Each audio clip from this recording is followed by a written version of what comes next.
السلام علیکم dear reader and listeners, Urdu novels library میں آپ کا ڈھیر سارا ویلکم۔ رمضان جنون کی ایپیسوڈ 82 کا پارٹ 2 ہے۔ چلیں سٹارٹ کرتے ہیں۔ اگر آپ نے ابھی تک میرے اس چینل کو سبسکرائب نہیں کیا تو جلدی سے ابھی سبسکرائب کر دیں، لائک اینڈ شیئر کریں، اپنی رائے کامنٹ باکس میں لازمی دیں۔ میرا دوسرا چینل ہے رومانٹک اردو ناولس، اس کو بھی جا کے جلدی سے سبسکرائب کریں۔ چلیں سٹارٹ کرتے ہیں۔ درخزی خانزادہ نے اپنے بالوں کو انگلیوں سے سنوار جاری تھے، وہ باقاعدہ کانپ رہی تھی، ان کی آواز کانپ رہی تھی۔ کیا ہوا خانم بھی؟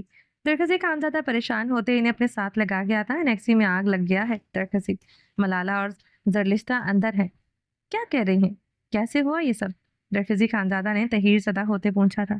پتہ نہیں درخزی، ہم نماز پڑھنے کے لیے اٹھا، باہر لاؤنج میں آیا، کچھ عجیب سا مہک تھا، پھر باورچی خانہ میں دھماکہ ہوا، ایسا لگتا ہے سلنڈر کھلا رہ گیا تھا۔ باورچی خانہ پیچھے کی طرف تھا، اس لیے آگ نہیں پھیلا، ہم بھاگتے ہوئے تمہارا طرف آ گیا، تم نے دروازہ نہیں کھولا۔ للما خانم درخزی کے سینے سے روتے ہوئے چمٹی تھی۔ درخزی خانزادہ نے خود سے الگ کرتے تیزی سے نیکسی کی جانب بھاگا۔ عنایہ سنتے اپنے وجود پر گرم شال اوڑھے کمرے سے نکلتی تیزی سے نیکسی کی جانب بڑھی۔ بہرمند درخزی اور للما خانم سے ناراض تھا، اسی لیے اتنے دنوں سے اپنے دوستوں کے ساتھ ڈیرے پر تھا، اسے خبر مل چکی تھی، وہ بھی آ چکا تھا۔ درخزی خانزادہ بھاگتے ہوئے نیکسی کی طرف بڑھا۔ ملالہ خانم کا کمرہ جو اس طرف لان کی جانب کھلتا تھا، وہاں مکمل طور پر آگ بھڑک رہی تھی۔ درخزی خانزادہ اور بہرمند تیزی سے دوسری جانب بھاگے تھے۔ درخزی خانزادہ کا ایک گارڈ جو اس وقت گیٹ پر پہرا دے رہا ہوتا تھا، للما خانم اسے بھی بلانے گئی تھی، وہ اس وقت وہاں نہیں تھا، شاید نماز پڑھنے گیا ہوا تھا۔ بہرمند کو جب فون کیا تھا تب آگ نے اتنی شدت اختیار نہیں کی تھی۔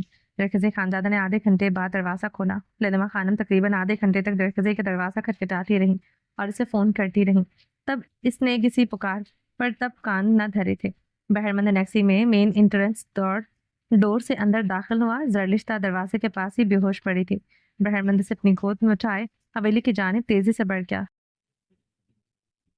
ملالہ درخزی زیر لب اس کا نام لیتے تیزی سے اندر کی جانب بڑھا۔ عنایہ کی رنگت سفید پڑ گئی، بدن پر لرزہ طاری ہوا تھا، آگ بہت تیزی سے بھڑک رہی تھی۔ درخزی وہ اسے اندر کی جانب بڑھتے دیکھتے حلق کے بل چیخی تھی اور اس کی طرف بھاگتے ہوئے بڑھی۔ اس وقت اسے اپنے بچے تک کی پرواہ نہ تھی۔ عنایہ کی چیخ پر درخزی خانزادہ کے قدم رکے تھے۔ نہیں درخزی، اندر بہت آگ ہے، آپ نہیں جائیں گے۔ وہ روتے ہوئے خوفزدہ سے اس کا بازو مضبوطی سے پکڑ گئی تھی۔ ملالہ کو اس آگ میں جلنے دوں؟ وہ اس پر اپنی سرخ کاٹدار نگاہیں گاڑ کیا۔ جلنے دو اسے درخزی، مگر میں آپ کو اندر نہیں جانے دوں گی۔ وہ خوف سے کانپتی اس کے چوڑے سینے میں سما چکی تھی، آگ تیزی سے بھڑک رہی تھی۔ اندر میری بیٹی ہے، اسے مرنے دیں ہم کیا؟ للما خانم چیخی تھی۔ ہاں مرنے دو، یا اسی بہانے تم درخزی کو اس آگ میں جلا کر مارنا چاہتی ہو؟ کون جانے اندر ملالہ ہے یا نہیں، ہو سکتا ہے یہ تمہارا کوئی کھیل ہو۔ عنایہ تمام لحاظ بالائے طاق رکھتے ہوئے ہنسیانی چیخی تھی۔ وہ للما خانم سے اس قدر نفرت کرتی تھی، آپ سے تم پر آ گئی تھی۔ عنایہ شدت گریہ سے درخزی کے سینے میں سمائی ہوئی تھی۔ درخزی خانزادہ عنایہ کی اتنی بدتمیزی پر ششدر سا کھڑا تھا۔ آگ تیزی سے بھڑکتی جا رہی تھی۔ تم سے مجھے اس سب کی امید نہیں تھی، تم اتنی خودغرض ہوگی مجھے یقین نہیں آ رہا۔ اندر ایک جان ہے عنایہ جو جل رہی ہے۔ وہ اسے خود سے الگ کرتے اس کی آنکھوں میں اپنی سرخ آنکھیں گاڑتے سرد لہجے میں بولا، آپ نہیں جائیں گے اندر درخزی، آپ کے بنا میں جی نہیں پاؤں گی۔ وہ ٹوٹے لفظوں سے بولتے اس کی سینڈو اب مضبوطی سے جکڑ گئی تھی۔ اگر وہ مر گئی تو میں خود کو معاف نہیں کر سکوں گا، بیوی ہے وہ میری۔ اگر تم اس کی جگہ ہوتی تو ایک پل بھی دیر کیے بنا اس بھڑکتی آگ میں کود جاتا۔ وہ میری جگہ ہوتی۔ عنایہ کے لب کپکپائے، سینڈو پر جمے ہاتھ ٹھیلے ہوئے تھے۔ فار گاڈ سیک عنایہ، کچھ تو انسانیت دکھاؤ، کچھ تو ایسی حرکتیں کرو مجھے لگے کہ تم نے ساری عمر امریکہ میں پرورش پائی ہے۔ تم تو صرف ایک حاسد عورت بن کر رہ گئی ہو۔ اور اس کے ہاتھ اپنی سینڈو سے چھڑواتے بنا سوچے سمجھے نیکسی کے اندر داخل ہو گیا تھا۔ درخزی، عنایہ ہسیانی اسے پکارتے اس کی طرف بھاگی تھی، مگر وہ اپنے پیٹ پر ہاتھ رکھتے گھٹنوں کے بل بیٹھتے جلتی بھڑکتی آگ پر اپنی خوفزدہ نگاہیں جما گئی تھی۔ للما خانم ایک طرف جلتی نیکسی کو دیکھتے بمشکل اپنے قدموں کے سہارے کھڑی تھی۔ درخزی خانزادہ سے بے انتہا نفرت کے باوجود اس کی حفاظت اپنی سگی اولادوں سے بڑھ کر کی، کیونکہ درخزی کبیر خان کو بے حد عزیز تھا، اسی لیے تو درخزی خانزادہ کو اس حویلی سے دور رکھا تھا، اسے اس قابل بنایا وہ تیز خان جیسے بھیڑیے کے مقابلہ کر سکے، مگر کبیر خان کی ناانصافی اور آخری کی رات آج بھی مللمہ خانم کو کانٹوں پر لوٹائے ہوئی تھی۔ آج اگر درخزی جل کر مر چاہتا تو کم از کم وہ کبیر خان کے آگے سرخ رو ہوتی۔ درخزی خانزادہ کے جل کر مرنے میں اس کا کوئی ہاتھ نہ تھا۔ یہ سب کچھ اس نے نہیں کیا تھا۔ ملالہ للمہ خانم کے دل نے ہونک بھری تھی۔ دل کہیں نہ کہیں درخزی خانزادہ کے نام پر بھی خوف سے دھڑک رہا تھا، مگر کبیر خان کی ناانصافی وہ کبھی نہیں بھول سکتی تھی۔ عنایا زمین پر بیٹھی گھٹنوں کے بل منہ چھپا گئی تھی۔ وہ پورا وجود ہچکولوں کی زد میں تھا۔ کچھ ہی دیر میں پتہ چل جانا تھا کہ اس کی اندھیر دنیا اور کتنی اندھیر ہونی تھی۔ درخزی، وہ گھٹنوں میں چہرہ دیے مسلسل اسے ہچکیوں سے پکار رہی تھی۔ درخزی خانزادہ انیکسی میں انٹرنس سے اندر داخل ہوا۔ ہر طرف آگ بھڑک رہی تھی۔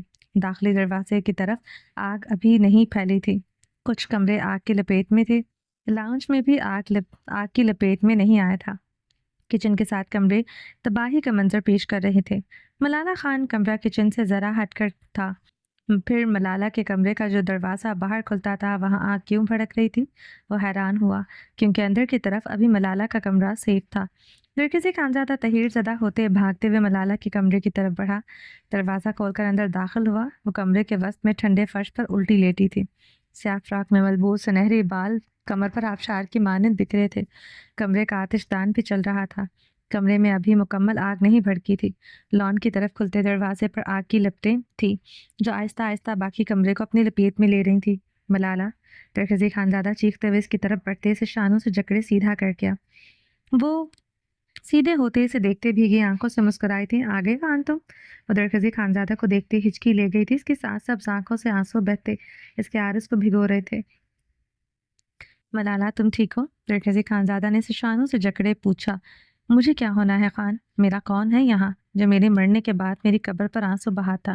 اسی لیے سوچا اس آگ میں جل کر مر جاؤں۔ ملالہ خان نے درخزی خانزادہ کو دیکھتے بھیگے لہجے میں کہا۔ بکواس بند کرو ملالہ، اٹھو یہاں سے۔ درخزی خانزادہ نے اسے کلائی سے جکڑے اٹھانا چاہا۔ چلے جاؤ خان یہاں سے۔ کمرے میں یہ آگ میں نے خود لگائی ہے۔ مجھے جل کر مرنا ہے اس آگ میں تاکہ تم سکون سے جی سکو۔ ملالہ خان بھیگے لہجے میں بولتے رخ پلٹ گئی تھی۔ کیا؟ درخزی خانزادہ ششدر ہوا تھا۔ تو چند لمحے وہ غصے سے کھڑا ہوا۔ جل کر مر جاؤ ملالہ، سچ میں سب کو سکون ہو جائے گا۔ غم و غصے سے درخزی خانزادہ کے اعصاب بھاری ہوئے تھے۔ ملالہ خان روتے ہوئے رخ پلٹ گئی تھی۔ درخزی خانزادہ مٹھیاں بھینچے دروازے کی جانب بڑھا۔ میں جل رہی ہوں، مگر یہ آگ میرے لیے سزا نہیں ہے۔ یہ تو میرا کفارہ ہے، تمہیں چاہنے کا، تمہیں کھونے کا، تمہیں کبھی نہ کہہ پانے کا۔ ملالہ کی گرب میں ڈوبی آواز پر درخزی خانزادہ کے چہرے کے عضلات سختی سے تنے تھے۔ کنپٹی کی رگیں ابھری تھی۔ بکواس بند کرو اپنی تم۔ وہ مٹھیاں بھیجتے غص و غضب سے دہاڑا تھا اور تیز تیز قدموں سے باہر کی جانب بڑھنے لگا۔ درخزی خانزادہ جیسے ہی باہر نکلا، باہر کا حصہ پورا آگ کی لپیٹ میں آ چکا تھا۔ وہ تیزی سے واپس ملالہ خان کے کمرے میں داخل ہوا۔ اسے وہ ایسے چھوڑ کر جانا بھی نہیں چاہتا تھا۔ باہر جانے کا راستہ اب اسی کمرے سے جاتا تھا۔ ملالہ خان کے کمرے کے باہر آگ تیزی سے بھڑک رہی تھی۔ کچھ منٹوں میں ملالہ خان کا کمرہ بھی آگ کی لپیٹ میں آ جانا تھا۔ پھر باہر نکلنا ناممکن ہو جاتا۔ اٹھو ملالہ، وہ بیڈ سے کمبل اتارتے خود پر لپیٹتے ملالہ خان کی طرف بڑھتے اس پر جھکا تھا۔ یاد رکھنا، میں چیخوں گی نہیں تاکہ تم پر بوجھ نہ بنوں، میں پگھل جاؤں گی تاکہ تمہیں جینے کا بہانہ مل جائے۔ وہ درخزی خانزادہ کی سینڈو مٹھیوں میں جکڑے اس کی آنکھوں میں دیکھتے پھٹ پھٹ کر رو دی تھی۔ جی کر رہا ہے تمہارے گال تھپڑوں سے سجا کر رکھ دو۔ آج پھر نشہ کیا ہے تم نے کیا ملالہ خان؟ وہ اسے شانوں سے جکڑے سختی سے جھنچوڑ گیا۔ تمہاری محبت ہی نشہ ہے خان، مجھ سے پوچھو اس نشے میں کتنی ایڈکٹ ہو چکی ہوں۔ مجھے معاف کر دو خان، مجھے اپنا لو۔ ملالہ خان نے پرسوز ہچکی لی۔ ایسا کرو، تم اور عنایا میرے ٹکڑے ٹکڑے کر ڈالو اور آپس میں بانٹ لو، تم دونوں کو سکون آ جائے گا۔ تم دونوں نے میرے سکون کو غارت کر کے رکھ دیا ہے۔ ملالہ خان کے ہاتھ اپنے سینڈو سے ہٹاتے تیش سے چیخا تھا۔ چھوڑ دو مجھے خان، جل جانے دو، وہ تمہیں میرا کبھی نہیں ہونے دے گی۔ تم کبھی مجھے نہیں اپناؤ گے، تم مجھے ایک طلاق دے دو گی، اس سے پہلے مجھے جل کر مر جانے دو۔ وہ خود کو درخزی خانزادہ کے حصار سے چھڑواتے اس کی گردن ناخنوں کے کھروچنے لگی تھی۔ وہ اس وقت پاگل لگ رہی تھی۔ درخزی خانزادہ اس کے بالوں کو جکڑے بے دردی سے جھٹکا دیتے، اس کا ہاتھ اپنی گردن سے ہٹاتے اس کی انگلیاں بے دردی سے مروڑ گیا۔ ملالہ خان درد سے چیخ رہی تھی۔ جی کر رہا ہے تمہیں اس آگ میں جھونک کر چلا جاؤ، مگر انسانیت اور میرا تم سے رشتہ مجھے ایسا نہ کرنے پر مجبور کر رہا ہے۔